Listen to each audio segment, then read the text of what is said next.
Beats by Dallas, make it hurt.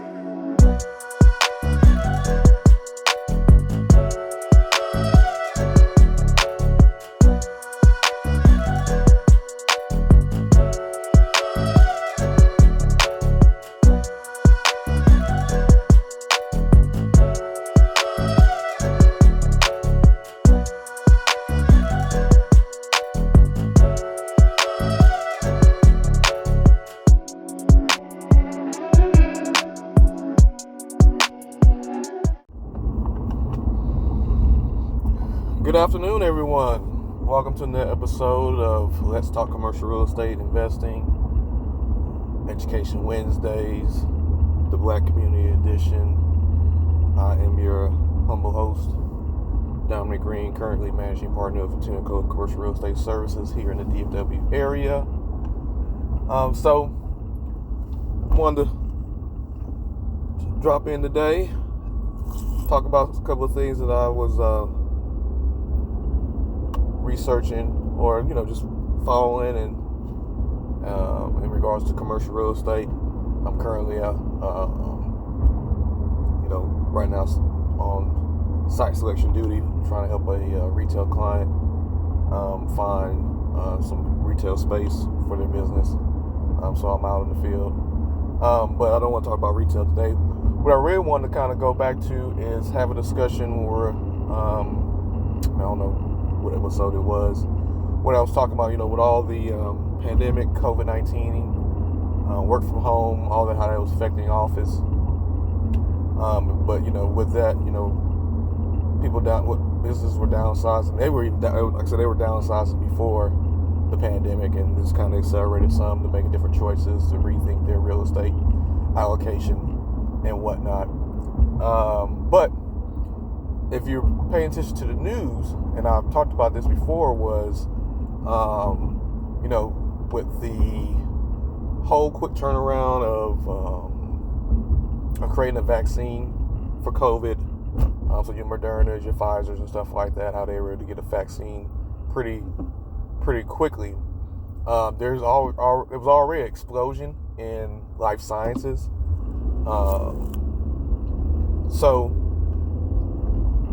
For your top markets of life science, which is in your California and your Boston with Cambridge, Chicago, San Diego, San Francisco, lab space had become a very hot commodity, in addition to very scarce. So you had your companies, your life science companies, whether they were startups or already established, looking for more space, because one thing you can't work from home doing a lab. You actually need the lab equipment. People actually have to be at the location to do their testing and whatnot, because you're dealing with chemicals and viruses and stuff like that, right? So there's definitely a need for the space. Rents for these types of space are higher, but also the requirements are higher. So unless it was specifically built for life sciences, with the wet labs, dry labs, development takes a while to happen. We all know that. However, what we've seen recently is because of a lot of the offices were having vacancy issues. Now some people were taking advantage of that and looking to repurpose them and create them into lab spaces, lab buildings, like for life science companies, right?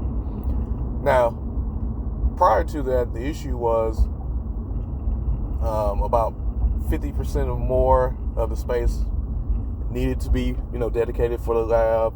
You had to have a certain height requirement of about minimum 14 feet ceiling height, because all this, when you're dealing with labs, you got to have more duct work. All your wires and stuff like that have to be are stashed overhead and come down and drop down through the ceiling. Then the floors have to be kind of a little bit more reinforced in order to support the heavy equipment, all the machinery, all the desks, and all the stuff that goes into the labs, right? Whatever they were actually doing. But here recently, now from just reading to the some of the reports from the architects that are challenged with now converting some of these office buildings that don't have the typical requirements, they're able to find ways. They're figuring out a way to get all the ductwork and whatnot above the ceiling for office buildings that have maybe 12-foot ceilings. They're working a way of trying to reinforce the floors to be able to hold the loads. But what they've been saying here lately is that the trend is that now, whereas 50% of the space was for lab work, now it's down to like 40%, and the majority of the rest of the space is being used for computers and data that's being synthesized, calculations and stuff like that. So that's opened the possibilities to office buildings that probably beforehand wouldn't work, to now they're an option, because again, the demand is there. Remember, development takes anywhere from 24 to 36 months.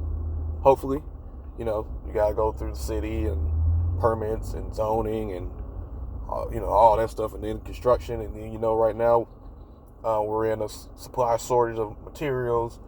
We're in a crunch for contractors.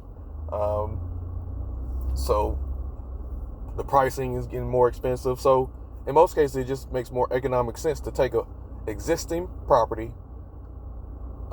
and converting it into life science building. And I always tell you guys that there's no reason to reinvent the wheel. I follow the big guys, what they're doing. They have billions and billions of dollars, thousands of people working on figuring out what is a good investment opportunity. So I follow the Blackstones, the KKRs, and whatnot. And so that if you follow them and pay attention, Blackstone has been buying a lot of life science buildings. They bought Bio Realty, which is a life science real estate company. One of the largest real estate investors dedicated to life sciences in the space is Alexandria Real Estate. And like I said, when we're digging into understanding what's going on, reading the 10Ks, I say, is important. Following the conference calls is important, because it gives you additional insight, the stuff that's on the ground that's just not normally published, right? Or stuff that most people aren't paying attention to unless it comes across the big headlines. But we go a little bit deeper. We do a little bit more due diligence to figure that out. So they're spending billions of dollars in acquisitions. You have other companies that are looking to acquire similar type of buildings and converting them into life science buildings. And then, you see it in, I'm trying to think of the name of the report. I think CBRE put out a report not too long ago of some of the top 10 cities in America that have one of the fastest growing life sciences sector, right, in the nation. And I know Dallas is on one of them, because also here recently, I forgot the guy's name, he bought the Pegasus building not too far away from the medical district, and he ended up leasing some space to, I want to say, Children's, and I want to say maybe, or was it Children's, or no, I want to say maybe it was it's probably UT Southwest, if I remember correctly, part of the division where they're doing experiments in life science. And I want to say at least about 2 floors, maybe 50,000, 60,000 square feet out of that. I want to say 150,000 square foot building that they have that they're renovating. So they have incubators in there as well, as far as there's more established companies. But nonetheless, from understanding, listening to conferences, listening to the interviews of the guys from Alexandria Real Estate when they first talked about how they got into the business and selecting, how the process works. We talk about clusters, because the buildings are so specialized, it makes no sense to, once you convert it to life sciences, to convert them back. So you want to create a synergy around the locations that you have. In addition, you want to be near or connected or affiliated with a university that has a huge program in life sciences, to be an affiliate, so you get some of those tenants, and you kind of add that synergy effect to the building and to the tenant base. But again, bringing this up is looking at where's the opportunity. Now, again, I don't know everybody's economic position. Like I said, the platform here is to have a discussion, to talk about what's going on, how we can allocate, put our resources together, those that are interested in certain sectors, share their experience, share their knowledge, maybe any discussions that I have piques interest in certain sectors, and then we kind of push the thing forward, because at the end of the day, what I want us to do is, come together collectively, allocate resources, working together, and acquiring commercial real estate, because I believe is one of the pillars of creating wealth, for not only yourself but for your family, for generations to come. You also have the ability and control to hire those that look like us to be service providers to our properties, to provide services, whether it's accounting, whether it's property management, you name it. I mean, you pretty much you have your own particular ecosystem within owning commercial real estate that you can also affect others, because more likely we're going to hire people that look like us as well, and that just keeps the cycle and the traveling of the dollar, because we're going to pay for the services anyway, but it keeps the dollar circulating within the community, right? And not only that, but like I said, you're building wealth. This is an asset that generates income, that you can partner with the bank to provide you a loan. The tenants are paying down your mortgage, and after all your expenses, you have some income left, which allows you to fund the things that are most important to you, whether that's a charity, whether that's family, friends, another business. I mean, you have options and opportunity because of that. And at the end of the day, what we're all trying to do is set ourselves free, and give ourselves options and buy ourselves more time. That's the one commodity that we can never get back is time. So, in a sense, purchasing our freedom in that essence. But nonetheless, like I said before, there's always opportunity. Somebody's always making money, no matter what the condition of the economy is. Somebody's making money. If it's a depression, recession, somebody's still making money. Money is only being transferred from one hand to another. It's not evaporating. So in this essence, if you're wherever you're located, wherever you're seeing this from, if you're located in one of those top cities, and I'll probably post a report in the Facebook group for those who are more interested in digging deeper. But I will say this: life sciences, I'm not an entire expert on it. There are brokers that you probably want to reach out to that have way more experience of leasing space. And again, this is a team sport. I don't know everything. I'm always curious, because I'm always looking for other opportunities they're not being seen. Looking for, like I said, niches, opportunity in niches, to where I can attack and I can differentiate myself, so I can allocate the funds as well, to acquire commercial real estate, provide jobs for people like us, and hopefully out of that springboard other people into commercial real estate, and so forth and so on, right? So one thing I will say, because it is a team sport, there are brokers that you probably want to reach out to that specialize in working with Life Science Tenants, because that's a whole totally different realm. Definitely want to have the relationships and understand the whole intricacies of their needs. If there's anything I can tell you when it comes to like tenant representation, understand your client's needs, understanding their business goes a long way into fulfilling their needs and setting them up for success. And that's just how, my experience from being in tenant representation and in the whole entire field that I work in for small and mid-sized businesses that need office, retail, or industrial space, right? So with all that being said, if you look at some of the office buildings that are coming on the market, if you're following, pay attention to, like a lot of them are having very low occupancy. I talked about office buildings in general before, where from what I've seen and researched and looked at, I mean, typically these buildings only operate about 70% occupancy, and that's on average. You might have fluctuations where it's 100%, but on average it's about 70%. And so, with like I said, the change in the economy and businesses rethinking things, you have businesses that during COVID or just during any downturn, businesses take a flight to quality, so they, there's really no difference for them. They're like, hey, I can get to a higher quality building, better, more amenities, updated space, take advantage of the landlords offering of generous TI and free rent and all that good stuff, because they want to keep their buildings full, because obviously they got to pay mortgages, they got covenants too. So that left, in some cases, some of the buildings that I've seen here recently, a lot of your B-class buildings coming on the market that are anywhere between, I've seen 20 to maybe 50% occupancy.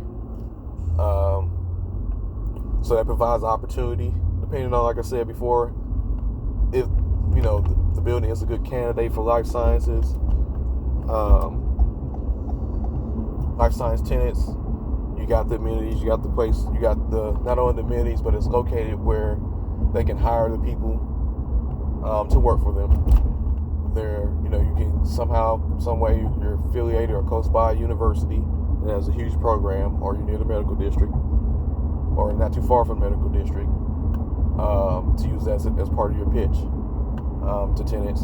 And then, like I said, still, I think, even though you have the architects were talking about how they're cramming things overhead and they're figuring out a way to convert these buildings that don't necessarily meet the traditional metrics. We're talking about ceiling height, floor load, because you're also going to use, when you have lab space, they're going to use more water, they're going to use more electricity, so that has to take consideration, and then obviously security and stuff like that.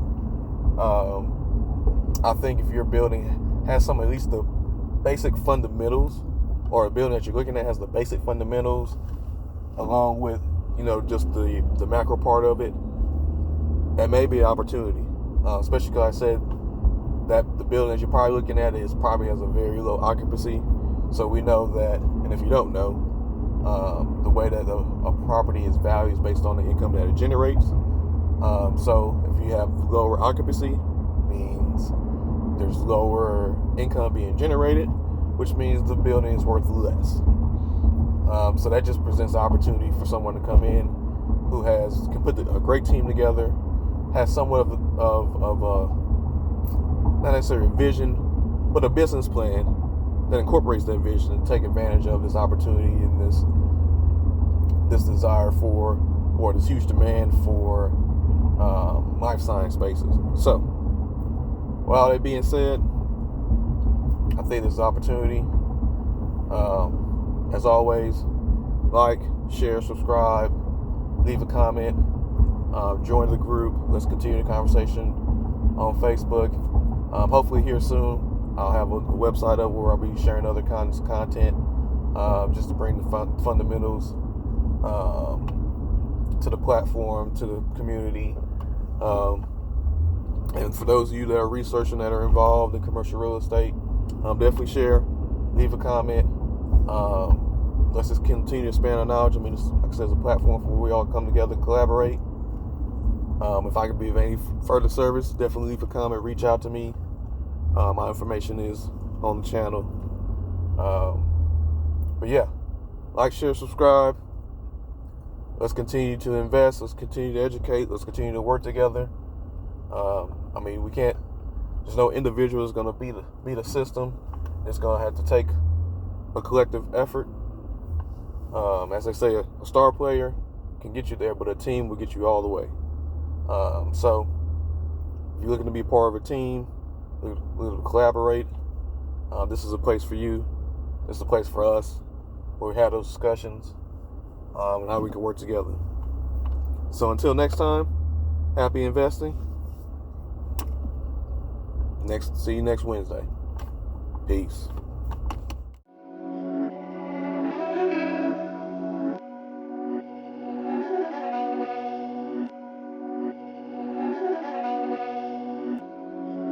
These my dollars make it hurt.